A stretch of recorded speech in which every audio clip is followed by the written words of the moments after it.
I want to say welcome to Rosen Plevneliev, who is the president of Bulgaria. I had the opportunity to meet you at a brunch where you spoke to some very influential business people. And one of the things that really stood out to me when you were speaking to the entrepreneurs is this kind of radical proposal, which is designed to attract more foreign investors to invest in Bulgaria. It really stood out to me. Did I hear you correctly when you said that if a company comes into Bulgaria and sets up a business, you will pay all of their employees' salaries for 2 years, and you also have other benefits? Tell me about that plan. Absolutely. We are now pushing a new foreign investment law in Bulgaria. It is actually going to the parliament in the next weeks, and we would like to see him in power in my country since beginning of next year.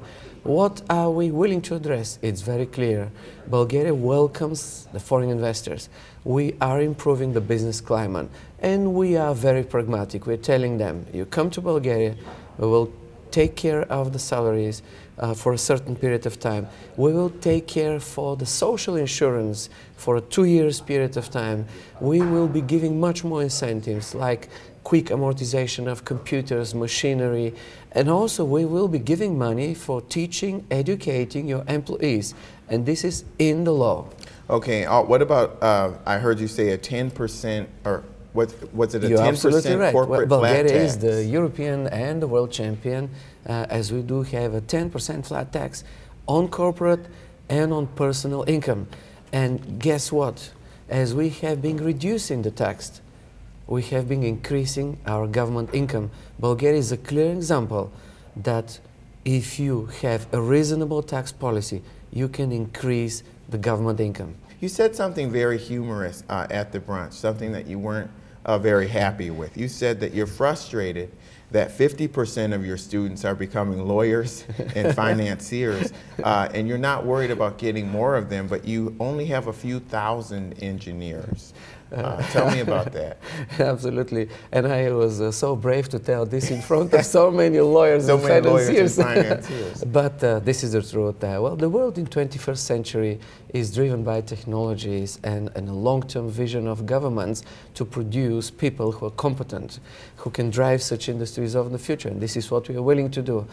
We do have hundreds of thousands of students. Bulgaria was an educational center back in time for Central and Middle East, Northern Africa, and the socialist countries back in the Soviet bloc.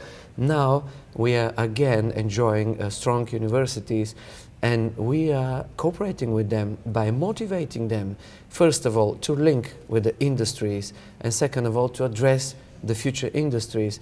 And of course, we need more engineers, more designers, more people who can do something with their hands. And you've been in office since January? Yes, I'm just 6 months or 7 months. And you'll be in through 2017. Yes. And in terms of your personal life, I mean, you have, you came in here with probably 50 different people. We had the Secret Service downstairs waiting for you. How has that affected you, you and your family? I have to be very honest with you, I'm still not getting used to that. It's really so strange to me that you go in an elevator and you have probably 10 guys coming with you, or you're walking on the street and it is the same. Can you just imagine how you go on a beach? No, you tell me. But have you had time to go? No, it's not possible at all. But the problem here is that yes, I have to learn how to handle this. I'm a free soul. I like the freedom of going here and everywhere. And I'm an open guy who would like to make a picture with everyone, to shake hands with everyone. And I think that also as a head of state, I have to learn and change. But also the institutions, Secret Service, the Bulgarian security organizations, they need to learn myself and also change. It is a process in both directions. Bulgaria has decided against joining the Eurozone. Why did you make that decision? When we talked earlier this week, you said that you expect to join at some point, but there are things that you'd like to see happen before doing that. What would you like to see? On the long term, we will join definitely the European zone. On the long term, we will be watching and seeing how this will develop.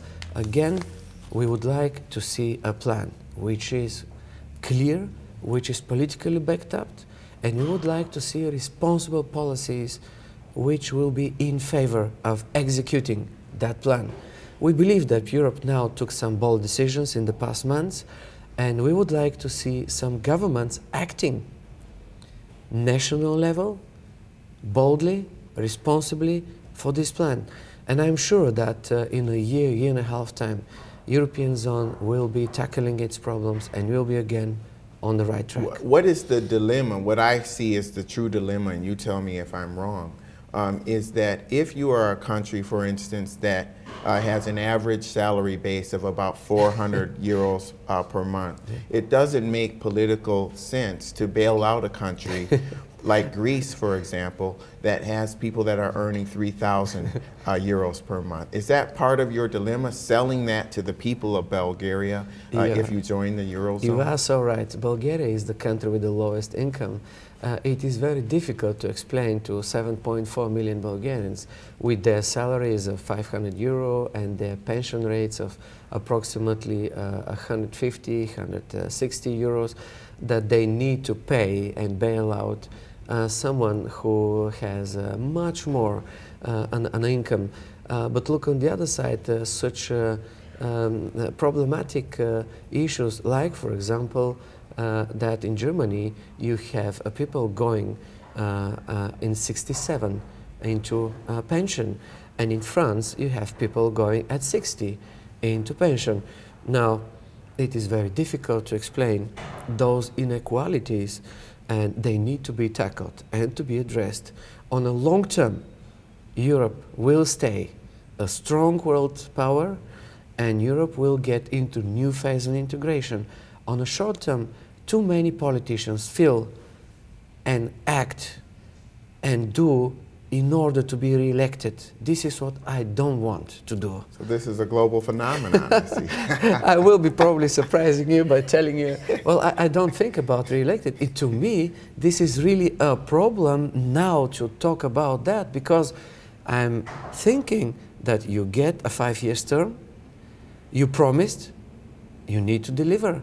And if you start explaining, well, I'm thinking about re-election, well, then people will say he's trying to delay its promises, he's trying to shift them to the next phase. Well, this is not right. You promise, you have 5 terms, 5 years, you deliver. It's so simple as that. And then people will decide. Okay, Mr. President. Well, I wish you the best as you continue your journey as the leader of this country.